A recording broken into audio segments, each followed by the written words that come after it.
সংক্ষিপ্ত সময় শেষ করবো। যাই হোক, আজকে বয়স বৃদ্ধি প্রোগ্রামে আজকে দূর দূরান্ত থেকে আগত বিভিন্ন বিশ্ববিদ্যালয়ের শিক্ষার্থীবৃন্দ, ঢাকা বিশ্ববিদ্যালয়, জগন্নাথ বিশ্ববিদ্যালয়, রাজশাহী বিশ্ববিদ্যালয়, জাহাঙ্গীরনগর বিশ্ববিদ্যালয় সহ বাংলাদেশের সবকটি পাবলিক বিশ্ববিদ্যালয়, সমস্ত বিশ্ববিদ্যালয়, কলেজ সবাই আজকে সারা বাংলাদেশে একটি দাবি তারা যেটি জানাচ্ছে, সেটি হলো বাংলাদেশে চাকরিতে পড়াশোনা শেষ করার পরে যে চাকরিতে প্রবেশের বয়স সীমাটি রয়েছে সরকারি চাকরিতে, সেটি রয়েছে 30। কিন্তু 2011 সালে অবসরের বয়স সীমা হঠাৎ করে বাড়িয়ে 57 থেকে 59 করা হয়, কিন্তু সেই সময় প্রবেশের বয়স সীমা বাড়ানো হয়নি।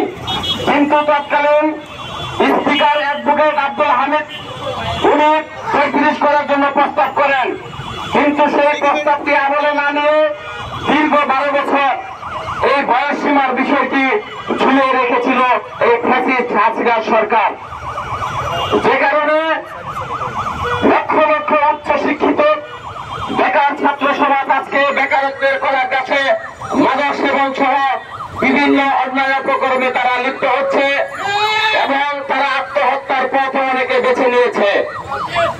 আজকে রাষ্ট্র যেভাবে রাষ্ট্র ব্যবস্থা বাংলাদেশের উচ্চ শিক্ষিত ছাত্র সমাজদেরকে ব্যর্থ করে দিতে চাচ্ছে, বাংলাদেশের স্বাধীনতা সার্বভৌমত্বকে যেভাবে ব্যর্থ করে দিতে চাচ্ছে এবং এই দীর্ঘদিনের চলে থাকা এই আন্দোলনটিকে 32-এর একটি প্রহসনের মাধ্যমে তারা ঝুলিয়ে রেখেছে, তারা এখন 32 করতে চায়।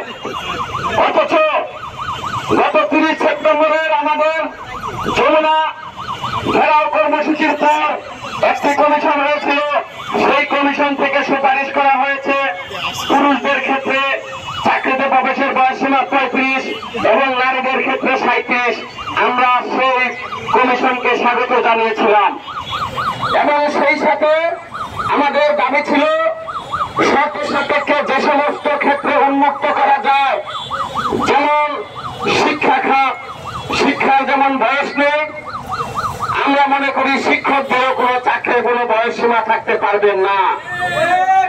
বিভিন্ন দেশ থেকে পিএইচডি ডিগ্রি অর্জন করে এসেও তারা যেন মানসম্পন্ন শিক্ষা বাংলাদেশের বুকে দিতে পারে, যেহেতু শিক্ষা জাতির মেরুদণ্ড, সেক্ষেত্রে শিক্ষকদের বয়স সীমা উন্মুক্ত করে দিতে হবে। আমরা বলেছিলাম জুডিশিয়ারি ক্ষেত্রে শিক্ষা বয়স সীমা উন্মুক্ত করতে হবে। স্বাস্থ্য খাতে যত বেশি ডাক্তার আমরা অভিজ্ঞ ডাক্তার পাবো তত আমাদের উন্নতি হবে, আমরা স্বাস্থ্য খাত উন্মুক্ত করতে বলেছি। আইসিটি খাত সহ টেকনিক্যাল যত খাত আছে আমরা সেই সমস্ত খাতকে উন্মুক্ত করতে বলেছি। আমরা কৃষি মন্ত্রণালয়ের অধীনে যত জব আছে, এই কৃষি সেক্টরে যত জব আছে সেগুলোকে বয়স সীমা উন্মুক্ত করতে বলেছি, সেগুলোর কোনো আসলে 30 বা 32-এর কোনো যৌক্তিকতা নেই।